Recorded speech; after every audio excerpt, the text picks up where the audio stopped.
자, 일단 한번 보도록 할게요. 자, 헝다 관련 이슈랑 패드 관련 이슈를 정리를 하도록 하겠습니다. 자, 헝다는 이 지금 언론에서 나오는 게 뭐 리먼 사태랑 좀 비교가 되긴 해요. 사실 우리 2008년에 이제 미국에서 리먼 브라더스 이제 세계 4대 이제 순위권 안에 미국 순위권 안에 드는 은행이 이제 파산하면서 연쇄 줄도산하는 사건이 있었는데 그때도 이제 문제가 됐던 게 부동산, MBS 모기지 채권이었거든요. 근데 이거는 내용 자체가 완전 다릅니다. 자, 여러분들 그 헝다 사건은요. 이거는 중국 정부가 의도한 대로 가는 거예요. 사실상 중국 정부가 의도한 대로 이게 제일 큽니다. 그리고 파산설, 막 디폴트 위기 이거 나오는데 이게 문제가 안 될 가능성이 굉장히 높은 게 지금 이 부분이 핵심이에요. 제가 다른 부분에 대해서는 사실 많은 내용을 포함하고 있지만은 여러분들이 좀 집중해야 될 부분은 이게 과연 뭐 금융 위기를 초래할 것인가 여기에 좀 포커싱이 맞춰질 것 같은데 제일 중요한 거는 지금 헝다 관련해 갖고 여기 내용 확대해서 보겠습니다. 네. 헝다 관련해서 채권이 위안화 채권이기 때문에 대부분이 이런 말이 있어요. 채권이 대부분 위안화 채권이다. 무슨 뜻이냐? 중국 자체적으로 해결을 볼 수 있다는 뜻이에요. 그리고 이거는 어떻게 보면 규제에 의한 외부에 의한 어떤 조건이 아니라 규제에 의한 어떤 헝다그룹 내에 대한 위기이기 때문에 오히려 시장에 대한 다른 파생적인 역할을 금융위기를 도래할 가능성이 극히 낮다. 이렇게 평가할 수 있을 것 같아요. 한마디로 표현하자면 채권이 위안화이기 때문에 여기 보시면은 헝다라고 써 있죠. 여기 보면은 RMB라고 써 있죠. 이거 위안화입니다. 지금 달러 대비해 갖고 대부분의 채권이 위안화로 돼 있기 때문에 문제가 이제 다른 영향을 끼칠 가능성은 극히 낮다고 평가하시는 게 좋아요. 아시겠죠? 그리고 좀 제일 크게 비교를 해봐야 될 게 뭐냐면은 왼쪽 보시면 왼쪽이 중국 지수고 차이나 A50 지수고 오른쪽이 미 나스닥 지수예요. 사실 중국 증시가 최근에 무너지는 거는 자체적인 규제 관련해 갖고 내용이 굉장히 컸습니다. 시장에 영향이 거의 없다고 판단하시면 돼요. 사실상. 뭐 사실 이제 언론에서 굉장히 떠들죠. 이제 왜냐면은 연휴 동안 헝다 이슈로 인하여 뭐 어쩌고 하는데 거의 영향력이 없어요. 차트만 보시더라도. 최근 미국에서 빅테크 규제라든가 사교육 규제 해갖고 이 부분 관련해갖고 계속적으로 이제 규제가 들어가는 상황 내에서 중국 증시나 홍콩 항생 지수는 계속적으로 떨어지는 상황이지만은 코스피나 미증시에 대한 영향력은 굉장히 제한적이다라는 표현을 할게요. 굉장히라는 단어를 좀 표현하겠습니다. 굉장히. 그냥 어떻게 보면은 영향력이 거의 미비하다라는 표현을 좀 할 수 있을 것 같아요. 국내 코스피 시장도 마찬가지죠. 코스피 시장도 마찬가지예요. 저는 지금 미증시에 대한 어떤 이제 조정이 사실 이제 외부에 의한 조건이 아니라 어떤 자본에 대한 이동, 실질 금리에 대한 이동 이 수단으로 좀 다소 내려갈 가능성이 월말에는 열려 있다고 보고 있어요. 근데 헝다 이슈로 시장 조정에 대한 가능성은 극히 드물다. 이런 평가를 하도록 할게요. 걱정들 많이 하시는 것 같아요. 이번 디폴트 관련 위기 관련해고 사실상 이제 파산 저는 좀 극단적으로 좀 얘기를 하더라도 파산하더라도 시장 영향이 없을 것 같아요. 파산하더라도 국내 증시에는 영향이 굉장히 드물 것 같다. 이런 표현을 할 수 있을 것 같아요. 왜 그러냐면 다시 한번 얘기 드렸지만은 중국 이제 위안화 채권이 대부분이기 때문에 자국 내 채권이거든요. 예. 뭐 하나 예시로 들면 일본하고 좀 같을 수 있을 것 같아요. 일본 엔화가 안전자산이잖아요. 그럼 문제가 없는 거죠.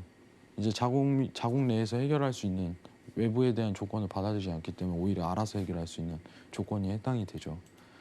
여러분들 걱정하지 마세요. 이 부분만 좀 참고하시면 될 것 같습니다. 아시겠죠? 자, 그리고 FMC 리뷰를 한번 보도록 할게요. FMC 리뷰 여러분들 간단하게 좀 정리하도록 하겠습니다. 여러분들 별거 없었다. 한마디로 별 볼 일 없었다. 자, 근데 연휴 전에 지난주 이 시간대였죠. 별 볼 일 없는 회의가 될 거예요라고 평가를 했었어요. 시장이 예상한 대로 갈 것이다. 뭐 어떤 기간에 대한 모멘텀 뭐 이 정도만 두드러지게 나오는 것이지, 여러분들이 지금 참고해야 되는 게 지금 FMCA는 앞으로 중요하지가 않을 거예요. 여러분들 굉장히 재미있는 말이죠. FMCA는 앞으로 중요하지 않을 것이다. 왜냐?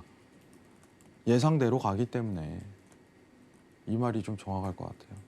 누구나 보는 예상 시나리오대로 그대로 가기 때문에 FMCA는 재미없다. 볼 것도 없다. 앞으로 연말까지는 그 가능성이 대두가 돼요.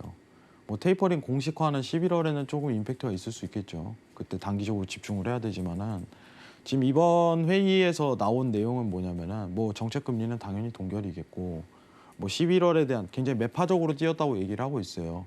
그래서 사실 좀 급변하긴 했어요. 파월이 계속 이제 웅크려서 이제 발톱을 좀 감추다가 이제 어떤 공격적인 형태를 띄었지만은 뭐 다른 위원들이 다 공격적으로 뛰는 상황이었기 때문에 파월이 좀 1인이 바뀐다고 해갖고 큰 변화는 없어요.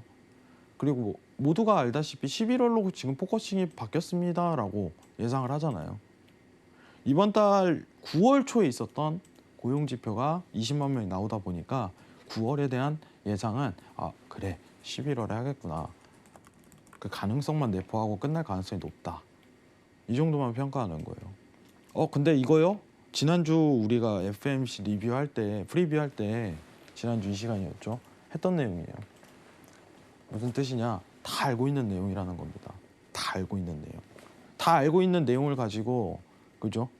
똑같이 얘기를 한다면은 바뀌는 게 없잖아요. 시장 예상대로 가는 거예요. 지금 테이퍼링 관련해 갖고 더 이상 이제 미국 쪽에서 떠들 것도 없어요. 여러분들, 전 냉정하게 평가를 해요. 왜냐, 모두가 알고 있고 모두가 지금 시장 반영이 이루어지고 있는 과정인데 뭐 테이퍼링이 뭐가 어쩌니, 지금 기간이 뭐가 어쩌니, 그죠? 강도가 뭐 어떡하니, 다 부질없는 겁니다. 그거는 달러에 대한 예측 범위를 예상할 수 있는 어떤 시장에 대한 시나리오가 아니에요. 매크로 환경이 아니에요. 자, 간단하게 정리할게요. 테이퍼링이요? 하는 거 다 합니다. 예, 모두가 알고 있어요. 여러분들. 간단해요. 그죠? 금융 관련 종사자들은 미국이 당연히 테이퍼링 할 거를 알고 있는데 모두가 이 9월 회의 전에 11월에 좀 가능성이 포커스가 맞춰지겠네. 근데 지금 이번에 발표하니까 11월로 더 확정적으로 드러나네. 단순히 이거예요. 그죠? 별 다른 내용이 없었다는 거예요. 자, 그리고 이제 점도표죠. 점도표가 뭐냐면은, 자, 여기 하나 보시면은 이것부터 설명 들어갈게요. 네. 매달 이제 매 분기죠. 매 분기. 여기 보시면은 여기 점이 많죠. 점. 이게 점이요. 위원들 한 명이 투표한 거예요. 한 명이. 이렇게 보시면은. 그죠? 그러면은 자, 23년도는 적정금리가 어느 정도면 좋을 것 같아 하고서 다 투표하는 거예요. 한 명씩. 22년도, 24년도는 어때? 추후는 어때? 근데 이거에 대한 발표를요, 분기마다 해요. 분기마다. 근데 왜 이거를 분기마다 하냐? 시장에 대한 어떤 위험 조성을 하지 않기 위해서죠. 알리는 거죠, 미리. 몇 년 후 이 정도 예상을 한다는 걸. 갑작스럽게 미국 금리 인상합니다. 이런 시나리오를 막는 거예요. 이 점도표 하나가.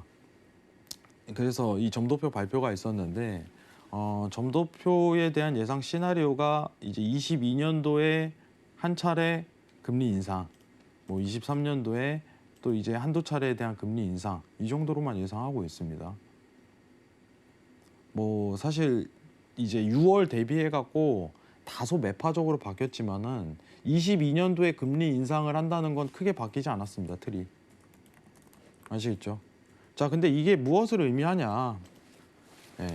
이것 또한 또 이제 페드 회의 전에 다 예상했던 거예요. 그죠? 이것 또한. 자, 이 내용 자체가, 이 내용이 이번 페드 회의 내용이요. 시장에 대한 어떤 급변하는 상황이라든가 어떤 시나리오 환경을 매크로 환경을 제공하지 못해요. 달러에 대한 방향이라든가. 왜냐? 모두가 예상하고 있었던 거니까.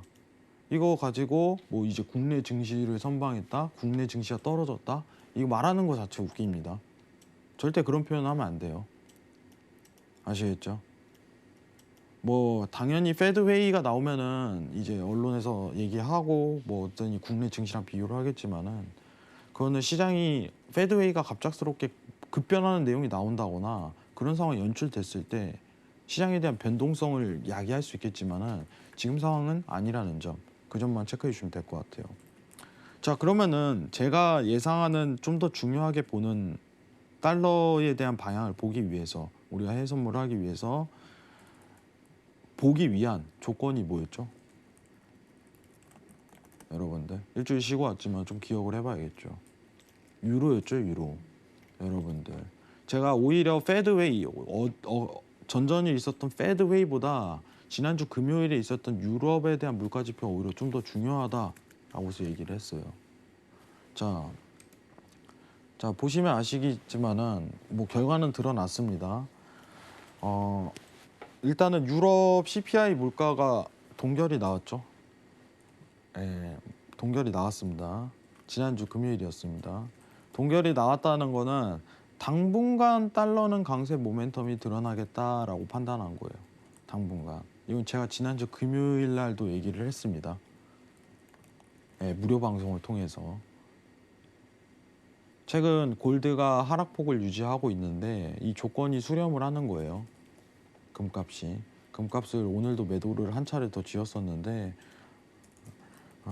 지금 금값이 좀 다소 떨어지고 있는 구간대인데 아직도 앞으로도 그럴 것이다 라는 평가가 대두되는 거예요.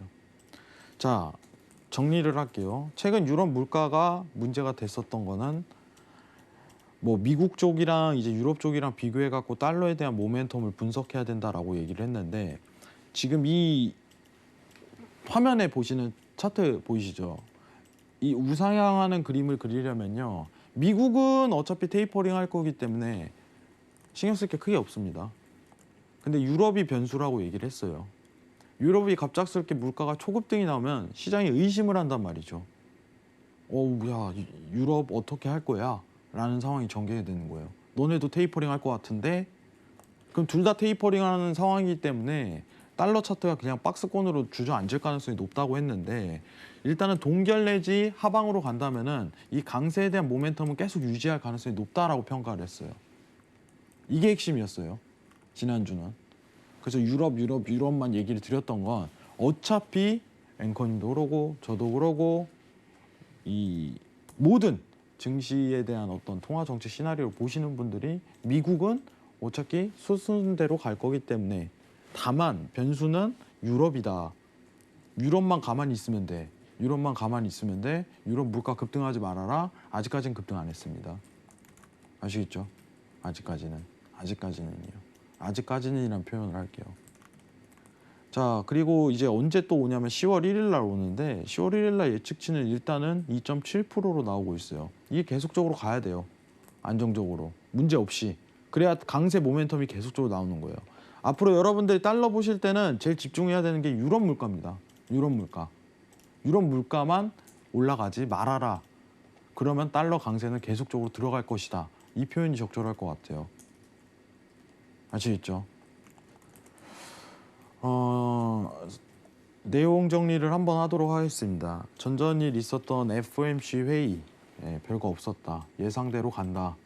11월에 테이퍼링을 공식화할 것이다 라는 시장의 포커스가 맞춰지고 있습니다. 그대로 갈 것입니다. 뭐 어쨌든 중요한 거는 10월 초에 이제 고용지표도 발표하고 11월 초에 또 고용지표 발표하겠지만은 지금 파월이 어떻게 보면은 어떤 이 공격적인 발톱을 드러냈다는 건 11월에 거의 확정적으로 나올 가능성이 높다는 거죠. 11월에 그럼 공식화하더라도 이미 2달 전부터 이제 시장은 다 알고 있었던 내용이기 때문에 그때도 큰 변동성을 가리키기가 힘들어요. 아시겠죠? 그날 가갖고 오늘 공식화할까? 오늘 금리 동결하려나? 이런 얘기를 하면 안 돼요. 금리는 당연 동결인 거고. 그죠? 지금 앞으로 최근에 이제 지난주 금요일 이후에 이제 유럽 CPI 발표한 다음부터 이제 유로가 계속적으로 떨어지고 있죠. 유로가. 차트 한번 보면서 얘기 드리도록 할게요. 네, 마스터님, 저 질문이 하나 있는데요. 이제 네. 먼저 헝다그룹 한번 짚어주시고 FMC까지 이제 두 가지 짚어주셨는데, 사실 헝다그룹이 이제 굉장히 큰 기업이다 보니까 굉장히 대마불사격으로 영업을 해온 것 같은데, 그러다 보니까 큰 이제 채무를 지게 되면서 그 감당하지 못하게 돼서 이런 리스크를 유발하게 됐잖아요. 근데 오늘 이 채무를 이행하겠다, 이자를 갚겠다라고 발언을 하니까 또 주가가 30%나 뭐 급등을 하고 이렇게 하더라고요. 근데 이게 정상적인 움직임인가요? 사실 이제 오늘 중국 증시 쪽을 보면은 네. 그렇게 오르지는 않았어요. 오히려. 자, 지금 중국 증시 차트 좀 보도록 할게요. 네. 네, 오르지 않았습니다, 오히려. 이제 괜히 섹터가 부동산에 국한돼 있다라는 표현을 좀 할 수 있을 것 같은데 네. 중국 증시에 대한 영향력이 굉장히 미비했습니다. 오히려 지금 미증시가 헝다그룹이랑 엮어갖고 예. 그거를 채무 이행을 어떻게 보면 하겠다라는 표현으로 급반등했다는 표현이요. 전 그 표현이 우스운 것 같아요. 아니, 그럼- 이 헝다그룹의 주가가 30%나 급등을 했다고 하더라고요. 근데 너무 하락세가 컸잖아요. 예. 지금 너무 그 폭락했기 때문에. 중국 헝다그룹 제가 리포트를 제가 아까 봤었는데 중국 헝다그룹 채권 가격을 보면요. 네. 완전 밑바닥이에요. 예, 맞아요. 지금 한 4개월 동안 너무 수직 하락을 해가지고 네. 이제 30% 오르더라도 그냥 단순 조정으로밖에 판단할 수밖에 없어요. 네. 그래프가 산 상황을. 모양이긴 예, 하더라고요. 완전히 급락을 한 상황이기 때문에 예. 워낙 많이 떨어졌으니까 뭐 급등이 나오더라도 어떻게 보면 조정으로 판단을 해야 되지. 네. 앞으로 이 규제 자체를 풀 리가 없잖아요. 중국 쪽에서. 예. 중국 쪽에서 사실 이제 거품 잡는다고 각 잡고 완전히 이제 대마라는 표현을 했잖아요. 네. 오늘 각 언론사에서 대마라는 표현을 했어요. 쳐내는 거죠. 네. 사실. 2대 주주도 손절했다라고 네. 하긴 하더라고요. 근데 중요한 거는 사실 이제 오늘 반등이 왔다고 하더라도 이게 앞으로에 대한 어떤 증시에 대한 다시 되돌림이냐 그건 아니라는 겁니다. 네. 네, 그런 부분으로 판단하지 마시고 예. 우리가 좀 포커스 맞추는 거는 제가 헝다 관련해서는 네. 뭐 코스피나 이제 미증시의 영향이 우려가 됩니다라는 표현은 네. 적절하지 않다. 네, 네. 예, 이 표현을 할 수 있을 것 같고요. 예. 아까 지금- 말씀 해주신 것처럼 예, 좀 유로 한번 보도록 할게요. 네. 유로. 지난주 이제 17일 이후에 어떻게 보면은 지금 상황이 17일 이후에 급락 모멘텀을 이어가다가 오늘 조정 반등이 들어가는 구간인데 유로는 앞으로 계속적으로 떨어질 가능성이 일단은 높아요. 여러분들. 골드도 마찬가지입니다.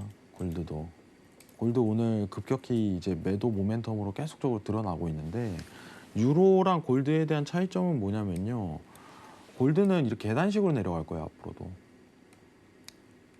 올라갔다 내려갔다 올라갔다 내려갔다 올라갔다 내려갔다. 근데 이 내려가는 이제 양이 더 이제 확률적으로 높을 뿐이에요. 앞으로 금값이 내려갈 수 있는 건 달러에 대한 강세 모멘텀 유지와 이제 국채에 대한 가격 하락 요인, 10년물 국채. 그래서 오늘도 제가 매도를 보라는 구간이 두 군데가 있었어요. 1번이 61이었고, 네, 71이었죠. 네, 70 라인.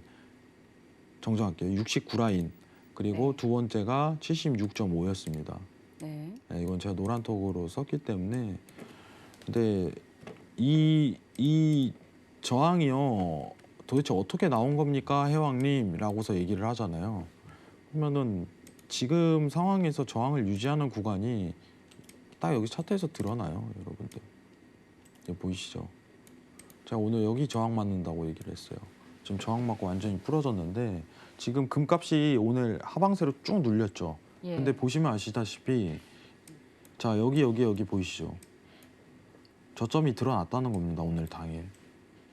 여기서 오늘 끝나요. 그냥 금값은. 아시겠죠? 더 이상 추가적인 매매는 의미가 없는 차트입니다. 오늘 당일 내에서. 오늘 만약에 매도선을 쥐고 싸움을 골드권에서 쥐고 싶다면은 이 자리와 이 자리에서 매도 싸움을 쥐었어야 정상이에요.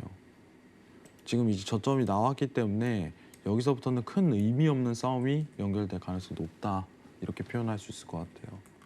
당분간은 금값이 좀 떨어질 겁니다. 미국채 가격도 사실 이제 앞으로 미국채 금리도 앞으로 이제 올라가는 올해 하반기까지 그 가능성이 열리고 달러도 유로에 대한 물가 급등만 없다면은 금값은 자연스럽게 떨어지게 돼 있어요. 다만 계단식으로 내려간다는 것만 좀 인지를 하시면 돼요. 계단식. 원래 이렇게 내려가요. 금은. 이 정도만 좀 참고하시면 좋을 것 같습니다. 자, 그리고 마무리로 좀 이제 나스닥하고 이제 코스피 얘기를 좀 하고 싶은데 네. 오늘 코스피가 사실 큰 변동성을 가르치진 않았는데 제가 사실 이제 4분기에는 좀 위험하다는 생각을 굉장히 많이 가져요. 4분기에는. 예. 사실 이제 제가 한 달, 두 달 전부터 이제 코스피에 대한 주식에 대한 포트 조정 얘기를 계속적으로 꺼냈었는데 네. 반등 못 하잖아요. 증시가. 요새 여러분들 지치시죠? 네, 주식하시는 호재보다 계속 좀 우려되는 그 이슈들이 좀 많은 시장인 것 같아요. 이제 정확하게 얘기하면은 네. 유동성이 마무리되는 시장이기 때문에 예. 증시가 이전만큼 상승을 못하는 게 너무 당연한 결과예요. 너무 당연한 결과인데 포트에 대한 조정을 하라고 계속적으로 얘기 드리는 이유는 여러분 위험한 싸움은 하지 마세요. 위험한 싸움을 해봤자 좋을 게 없어요. 재작년 때는 유동성으로 느꼈던 어떤 수익률에 대한 성과가 마치 어떻게 보면은 정확한 차트에 대한 분석과 정확한 어떤 시황에 대한 내용, 그 법인에 대한 형태, 법인이 뭐 매출을 많이 일으켰다, 뭐 이런 갑작스럽게 이슈가 생겨서 올랐다. 이것보다는 유동성에 대한 들어가는 돈이 많았다라는 표현을 하는 게 좀 더 정답에 가까울 것 같다. 근데 지금은 거의 마무리 단계이기 때문에 국내 증시도 힘을 못 쓸 겁니다. 예. 미증시도 앞으로 이제 고점 15,700선 이 부분에 대한 돌파는 힘들 것 같은데 여러분들 주식하시는 분들에게는 사실 그렇게 좋은 시장은 아니에요. 좀 냉정하게 평가를 드릴게요. 냉정하게 평가를 드리도록 하겠습니다. 사실 안 좋은 얘기하면은 막 안 좋은 얘기 앞을 달려고 그러는데 뭐 솔직하게 얘기하는 게 좋잖아요. 그럼요. 도움이 되는 말들이니까요. 예, 여러분들 뭐 위험 있는 어떤 차트라든가 종목에 대한 부분을 웬만하면 회피하시고 지금은 포트 비중을 줄이는데 좀 집중을 하시는 기간이다. 이 정도만 설명드리도록 하겠습니다. 자, 오늘 FMC랑 헝다 관련해서 내용 정리를 해드렸어요. 이 부분 관련해 갖고 방송 끝나고 관련 자료를 한번 올리도록 하겠습니다. 밑에 채팅방에 이상입니다.